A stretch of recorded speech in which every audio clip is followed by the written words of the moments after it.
Hi guys, welcome to an interesting video on Wild Rift. So today we're back with a Lucian complete guide. Now, Lucian is not only one of my two favorite champions, the other one being Jhin, but Lucian is also currently who I believe to be one of the two best ADCs in the current meta.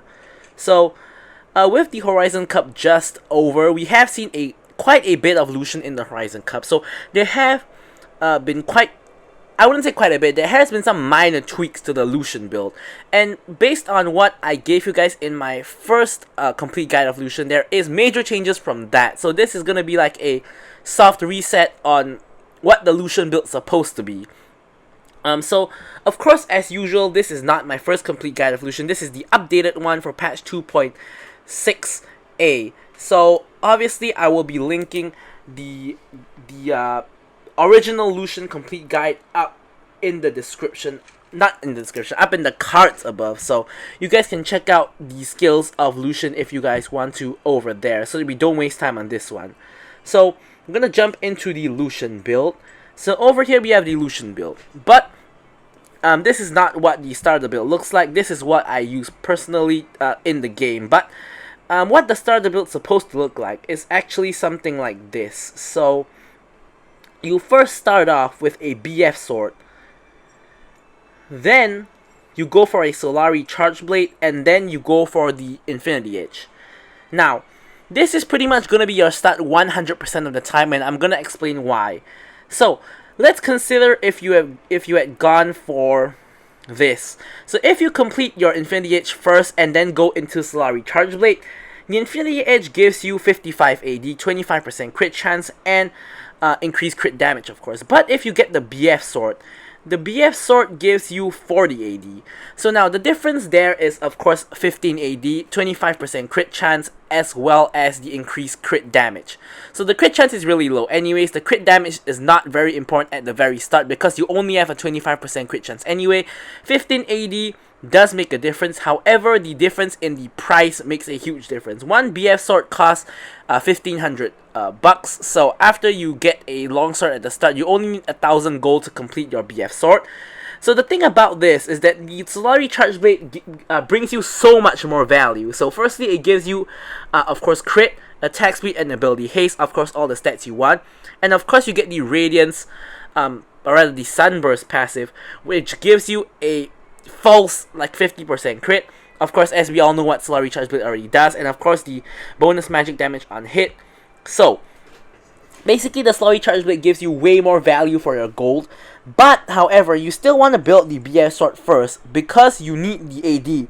Solari charge blade doesn't actually give any AD, which is why the go-to build now is you build the BF sword into the Solari charge blade and then into the Infinity Edge. So now that we've covered the start of the match build, this is what your final build is going to look like. So after you finish your BF sword, get your Solari charge blade. After you get the Solari charge blade, you get the you complete the Infinity Edge, and then you move on to the rest of the build.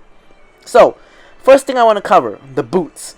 So last time in our build, we actually gone for a full crit, and we didn't have any lifesteal, so I always recommended the Gluttonous Greaves. This time we have the Bloodthirster, which does give us lifesteal, so this time I'm going to recommend defensive boots. Personally, I always go for either Merc Treads if there's a lot of CC, or if not, I'll go for the Plated Steel Caps. Now, if I feel like it, or if I don't think I need the defensive boots, I will go for the Ionian Boots of Lucidity for more ability haste, to get my abilities up more often, of course, and therefore proc Solari charge blade more, therefore get out more damage, etc, etc. So go for the Ionian Boots if you want to, or if you don't want the defensive boots, but in general, I think the defensive boots will always bring you more value. So after you complete your boots, of course, for your enchant, it's normally going to be stasis, because you get bursted very easily in this assassin heavy meta, like with Rengar, Kha'Zix, etc. But if you can't afford it, as in if you can afford to not pick up a stasis, Proto Belt is still great, and I still love taking Proto Belt on Lucian, just that it's really hard to find a match where you cannot take stasis, because there's always Rengar, Kha'Zix, Zed, Fizz, and all these other assassins in the meta. It's really, really difficult. So if you can, go for the Proto Belt, and if you need to, go for the QSS.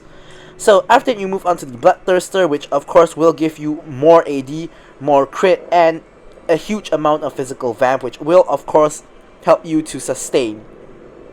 So After that, you go for the Serelda's Grudge, which is of course mainly for both the armor penetration as well as the slow. The slow of course synergizes with your ultimate, so if they get caught in it, pretty much they have to flash. If not, they're gonna eat your entire ultimate because they'll be slowed by way too much. Lastly, I'd like to finish off with a GA. So, of course, this is for the revive. And yeah, that's pretty much it. Some small things to note is that you can swap the positions of the Bloodthirster and the Serelda's Grudge depending on the match. And as your last item, if your GA is down, you can sell it for something like a Death Dance or another damage item. So, some items that Lucian can build but I did not include in the build is something like Blade of the Rune King. Main reason is it doesn't actually give any crit, but you can proc its passive really easily with Lucian's double auto attack. So if your GA is down, some people actually like to go for Blade of the Rune King. Another reason why I don't go for it is because I already have the Bloodthirster, so I don't really feel like I need the Blade of the Rune King anymore. Last time it's mainly for the lifesteal, but now we use the Bloodthirster instead. Of course, you can also go for Mauler Reminder for Grievous Wounds instead of Serelda's Grudge. However, the Serelda's Grudge passive is honestly way too useful to Lucian to not go for it, and it's way better to let your teammates build the Grievous Wounds. But if you want to take it upon yourself to do so, the option is always there. Something else that actually Lucian can build is actually the Black Cleaver. Now this is sort of like a little bit more of a tanky-ish item. It gives you, of course, the max health, AD, and ability haste, and of course you do get the armor shred passive. Just that honestly, this is a lot more of a utility sort of Lucian, and I do believe some Chinese Wild Rift players like to go for the Black Cleaver build, but personally I think the crit build is just way better, and I wouldn't really want to include Black Cleaver in my build. Maybe if as a replacement for my GA, if my GA is down. It's way better of a replacement than the Blade of the Rune King. So what can be another replacement is the Death's Dance. When the GA is down, you can go for Death's Dance, of course, for more survivability. And of course, we all know Essence Reaver is an option for Lucian, but Essence Reaver is just a very, very weak item in the patch 2.6a meta at the moment. So really, Essence Reaver isn't really an item you want to build on pretty much anybody at all. So lastly, of course, we have the Navari Quick Blades. Honestly, Navari Quick Blades is still a very solid option, but you can swap it out with Bloodthirster, of course, based on your personal preference. But personally, I think that the Navari Quick Blades is not really necessary, and I think the lifesteal gives you a lot more value than the cooldown. Just because when you're in long fights, just getting more health is better than just outputting more damage, and you can't sustain yourself and you just die. So overall, technically speaking, Bloodthirster will give you more damage in a long drawn out team fight just because of how much longer you can stay in the fight. But of course, this is all personal preference, and if I had to say any item in this build is replaceable, I would say that Navari Quick Blades replacing Bloodthirster is the best option there. So now we're going to get into the runes and the spells. So the runes, of course, Conqueror, Lucian procs it very easily, and pretty much is the only good rune for Lucian. For the Domination rune, of course, we go for Hunter Vampirism just for the lifesteal. Pretty much nothing else is really very useful. You could go for Brutal for a better early game, but Vampirism just gives you more value overall throughout the game. So now for the Resolve, you go for Bone Plating if you're against a burst anybody with high burst, which pretty much nearly every match you're gonna find someone with high burst. All the assassins that I mentioned, burst mages like a Ari, for example. Yeah, pretty much you always need the bone plating. If not, of course, if you are into CC heavy team or if you so choose, Hunter Titan is always an option as well, and will always pretty much be an option. Pretty much I only go for those two, and for the last one, obviously Sweet Tooth, just for the extra sustain in lane. And yeah, so for the spells, I like to go for Flash and Heal or Barrier. Nowadays, I'm back into the mindset of just taking Heal if my support doesn't have it. I did have phases where I think Barrier is always better than Heal, or Heal is always better than Barrier, but now I'm of the opinion that you should take Heal if your support doesn't, and if not, if your support does, then you go for Barrier. So that's pretty much it for the Lucian build, runes, and spells. Now I can move on to the gameplay. Alright, so here we have the gameplay. Now honestly, it took me a long time to get this gameplay. Now for two reasons. Firstly, some of the matches I just get destroyed. Secondly, the other half of the matches I just destroy people so hard that I don't even reach the Bloodthirster. So those really wouldn't be a good example of the new Lucian build, because obviously the old build was IE into Solari into Navori Quick Blades, and if I don't even reach the third item, it pretty much has a very little difference from the old build, except of course going for BF Sword first and then following up and then going into the Solari Charge Blade and then completing the IE. So anyways, as usual with every gameplay in the complete guide, so don't forget to like, comment, and subscribe. Really helps me out. And if you guys have any questions, just put them in the comments below and I'll help you guys out. Alright, so anyways, here obviously I'm playing Lucian Nami. So Lucian Nami is a very strong combo in lane where we have really a very strong laning phase basically, because Nami has a lot of poke. Nami can buff Lucian up and Lucian can play very aggressive, and in general playing Nami Lucian, pretty much you want to be playing aggressive unless you're against like something like a Draven. In this case we're against like a Jinx, who is not the strongest in the laning phase, and a Seraphine, who is alright. So here Nami hits a beautiful bubble, and we're of course just gonna go in on it. Here we get the Q for the first blood. Actually, yeah, it is the first blood, and we managed to flash out and get the fruit. So really, actually that was a really dicey fight right there. Nami managed to 1v1 the Jinx, and basically we get a double kill in bot lane. So pretty much the most dicey fights are always going to be those low level fights, because you're always going to be winning or losing it on the slimmest of margins, and pretty much that could somewhat determine the lane. But of course we are Lucian against a Jinx and a Seraphine. So the Lucian Nami combo against like Jinx and Seraphine, we should be winning this if we play it correctly. So yeah, so Lucian in general, you want to be generally playing aggressive with him throughout the game. Of course, don't do something stupid like just dash straight into the enemy's face when they haven't used any CC or your team hasn't engaged. That wouldn't be the best idea. However, especially in lane, you want to be playing aggressive, particularly when you know the jungler is not on your side of the map or it isn't coming to gank. Like if you know he's farming red buff, you can be aggressive. If you know he's on the other side of the map or ganking another lane, you can be aggressive. But of course, if you don't know where the jungler is, you don't want to just blindly be aggressive. But in general, playing Lucian, you want to be aggressive. So Lucian's main weakness, of course, is his low range. He has very strong bursts, and he's a combo kind of champion like this. You go you E in, auto Q auto, and pretty much you just instantly burst down the Jinx. So here Seraphine goes for the trade onto the Nami, which she does get, but of course she pays for it with her life. So good start for us. We got 3 kills already.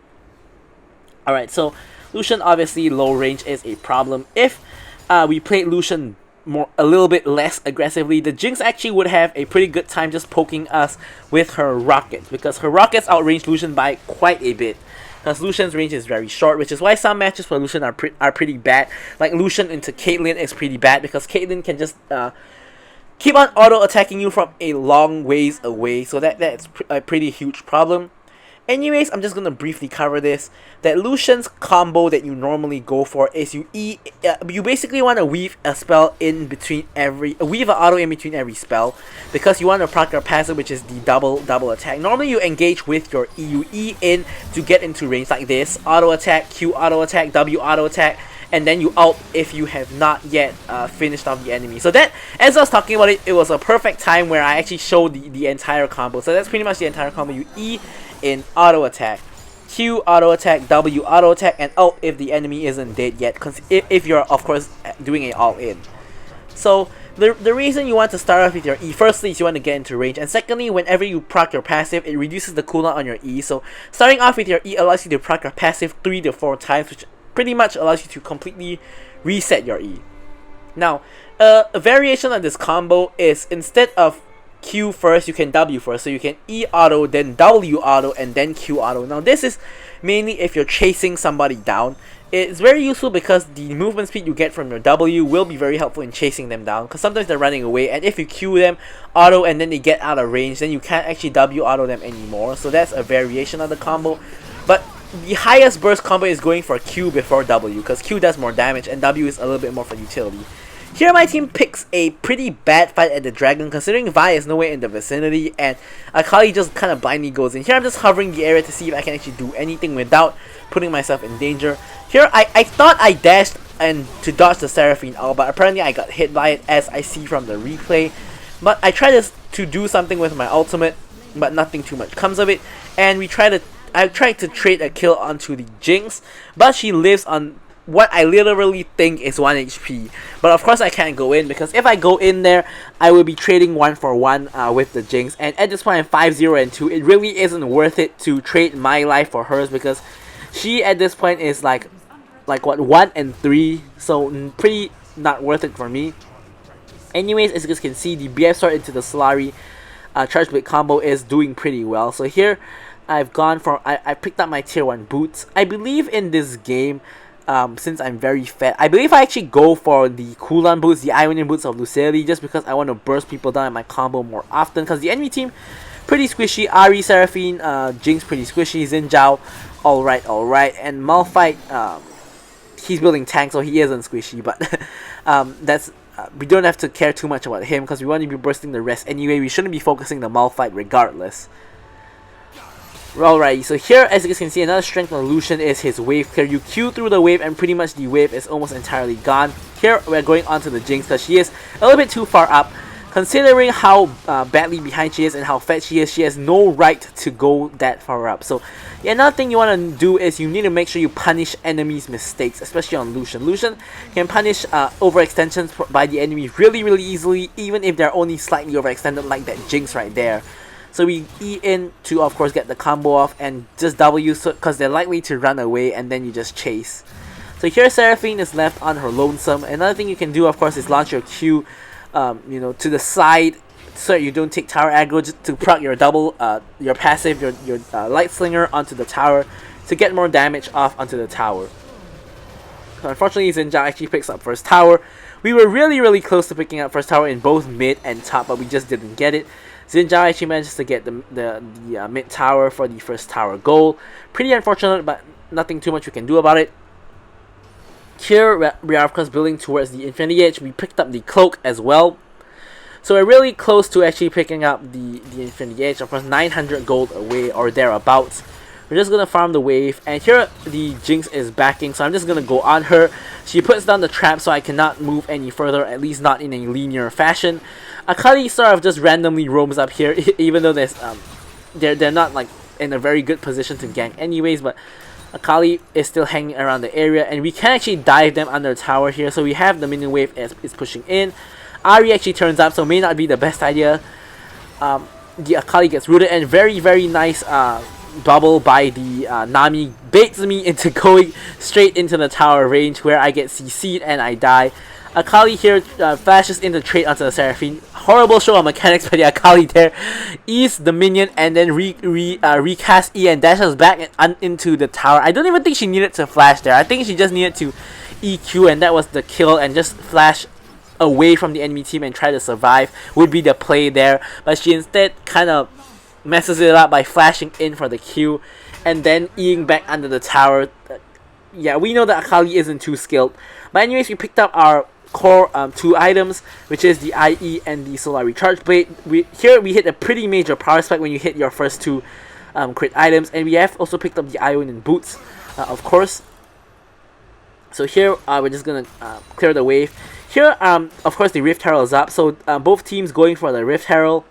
Nami actually is with me now, but she could be of course going for the Rift Herald because the Seraphine is there, so my team is actually fighting 4v3 at the moment. So Nami making her way over, I'm making my way over as well, and it looks like there is a fight to be had right here. Ahri jumps straight into me, and she dashes away, but I managed to get a full out onto the Malphite. Even though he's a tank, and he is tanky indeed, he cannot survive one full Lucian out. Xin Zhao ignores me, goes straight for the Nami. I'm not sure why he did that. I would have gone for the AD carry, of course, and me and Irela managed to get the kill onto the Xin Zhao.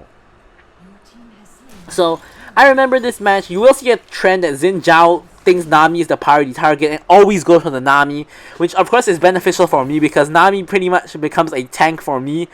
The Xin Zhao just straight up just always goes for Nami. But anyways, here we're just gonna be clearing the wave. The dragon is up, of course. The Xin Zhao is actually down, but the Vi is kind of on the wrong side of the map.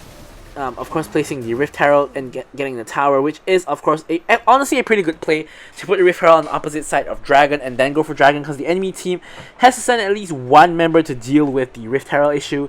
But here it appears my team finally going for the Dragon. Akali going towards the area where the Ahri has been spotted, kind of slightly around the area. Here, we're not actually coming to the Dragon, so instead I'm just going for the wave, because wave is guaranteed gold and you always want to farm when you can. So here we want to go for the tower as well. Here Jinx tries to zap the Akali, but here I'm dashing in, going for the tower. Actually, we're going for the Jinx because Vi got out onto the Jinx, and then we get the tower as well. So now, of course, we found a pick, we got the tower, and now we're gonna get the dragon. So Cloud Dragon, pretty nice dragon for us, of course, to especially to run away or to engage onto the enemy. Akali shows up, gets into the pit, and yep, we get the dragon. Xin Zhao pulls off a really strong split push, in all honesty. Gets all the way to our inhibitor turret. But because the Malphite and the Xin Zhao is there, we are pretty free to go for the mid lane tower. Ahri charms the minion, so no issues there. We get the mid lane tower, and we can retreat away. So we have secured all the tier 1 towers, and we do know that the enemy team is somewhere in our bot side jungle. So I'm actually veering a little bit towards the top side jungle because I don't want to get engaged upon by the Xin Zhao. But since it is safe, I can just go over here, pick up more minions, of course. And yeah, as an ADC, you always want to be constantly farming. I have also picked up my stasis in my previous back, of course. If I get engaged on by the Malphite, we might need that stasis, or the Xin Zhao, or anybody for that matter. The team has a lot of engage. Xin Zhao, Malphite, Ahri Charm, Seraphine Root, a lot of avenues for the enemy to engage there. So, of course, we want to be safe. In this game, no assassins are in sight, but I still think stasis is a good pickup just because of how enemy team has a lot of catch potential. So if I get caught, at least I have a safety net of having a stasis enchant. But yeah, so at this point in time we are doing really well. 6, 1, and 6. Pretty much all we want to do here is not get caught out, of course. Just farm as much as possible and join team fights, stay safe, DPS as much as possible, and kill any enemies we can. Pretty simple game plan. Here, the entire enemy team, honestly, pretty overextended. Here, we're flanking them from the left. You know you're overextended when you get flanked by the AD carry. Very nice engage by the Vi. We get the instant kill.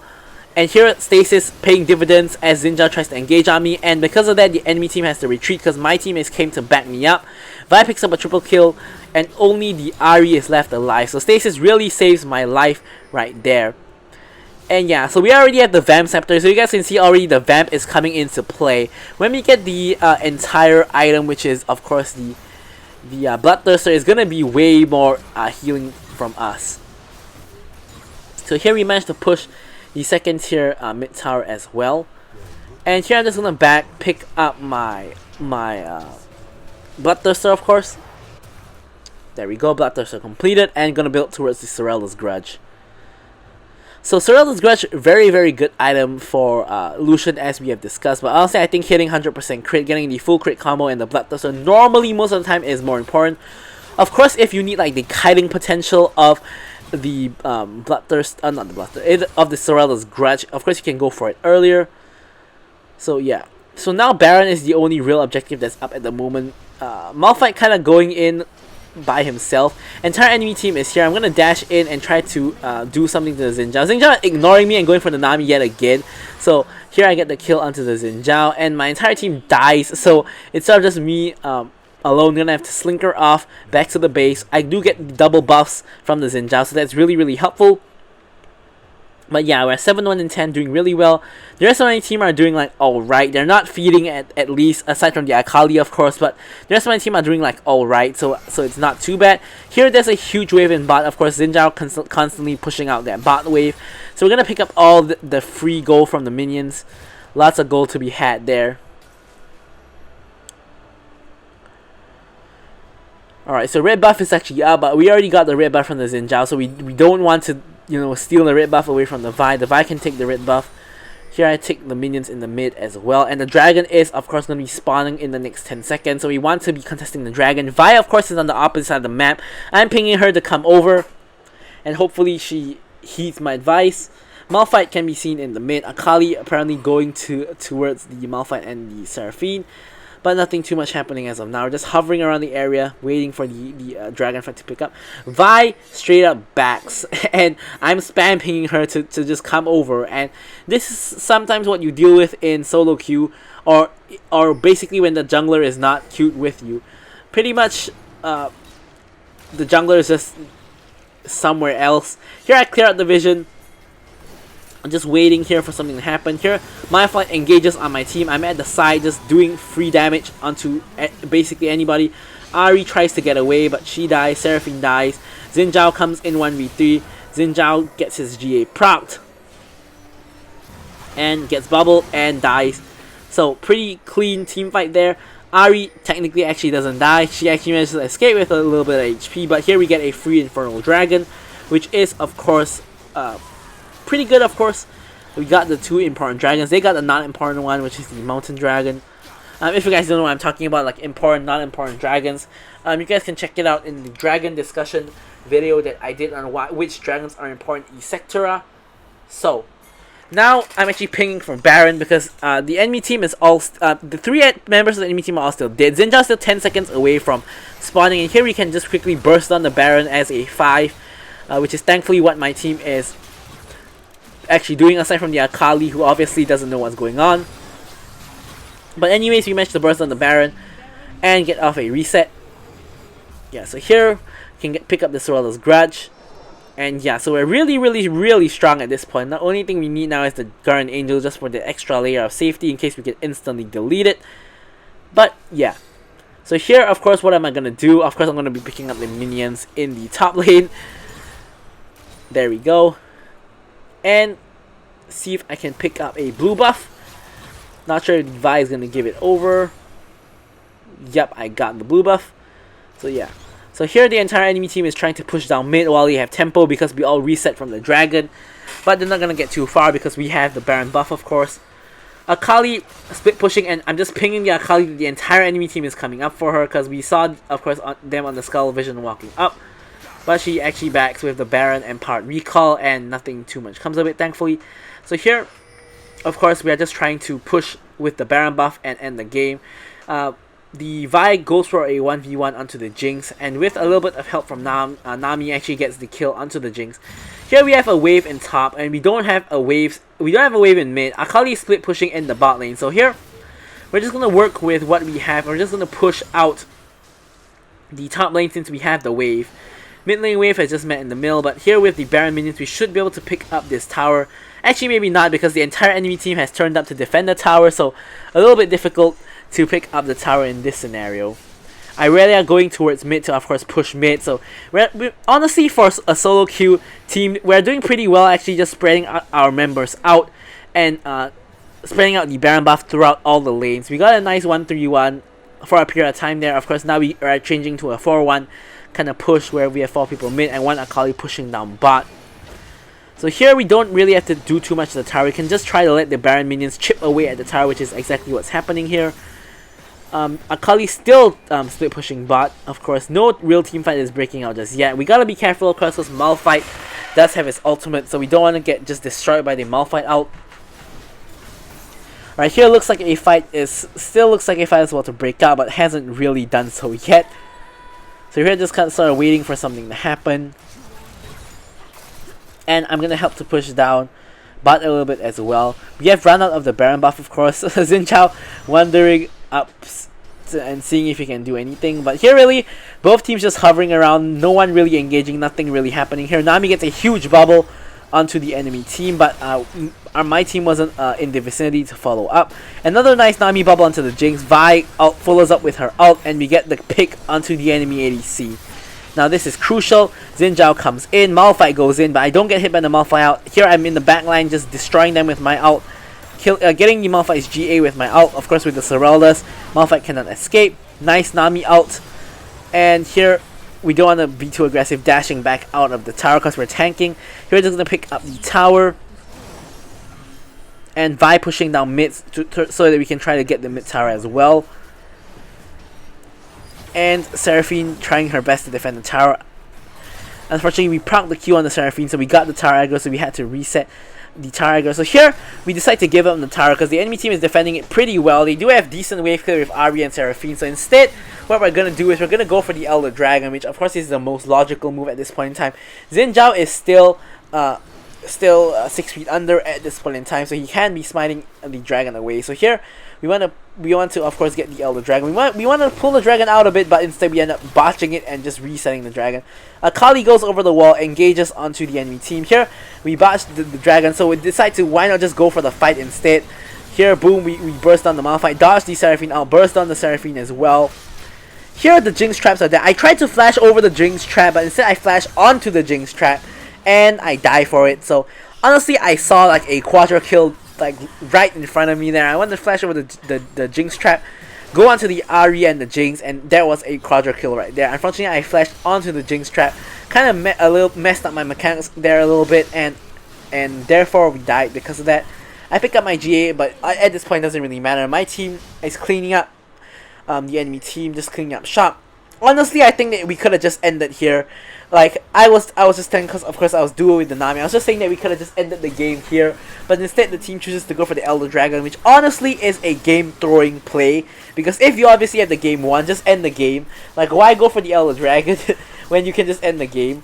One Ahri cannot defend the base against like 4 people of my team, so, or 3 people of my team, I guess you could say. But yeah, anyways, the enemy base is in shambles. They only have 2 inhibitors left up, and one of them is nearly dead. Why not just go straight for the Baron? So at this point in time, we have already committed to not ending the game. So they have already picked up the Elder Dragon. At this point, might as well just pick up the Baron and just go for one final push to end the game. So here, I'm pinging for the Baron. The Vi instead just goes for the enemy blue buff. I don't know what this Vi is doing. So Vi finally comes over to the dragon, and the Baron, and the enemy checks and knows we're on the Baron, but doesn't really matter. All we gotta do is just finish up the Baron, and we do. Xin Zhao shows up to the party, finds himself stuck on the wall. Seraphine with an amazing 5-man ult. Unfortunately, her entire team is not there, so she dies, and pretty much the game is over at this point. We got the Baron, we won the fight, and they're just gonna pick up a last bunch of kills onto like the Jinx and going for the Malphite, I believe. Malphite pretty tanky, of course, not so easy to kill. And we're just gonna end the game at this point. There we go. Easy as you like. Getting the mid tower as well. Why not increase those tower stats by a bit? And the super minions are in, and there we go. Alright, so here we have the Lucian updated complete guide. So as usual, I'll be leaving you guys with the stats. So thank you guys for watching the video, and goodbye.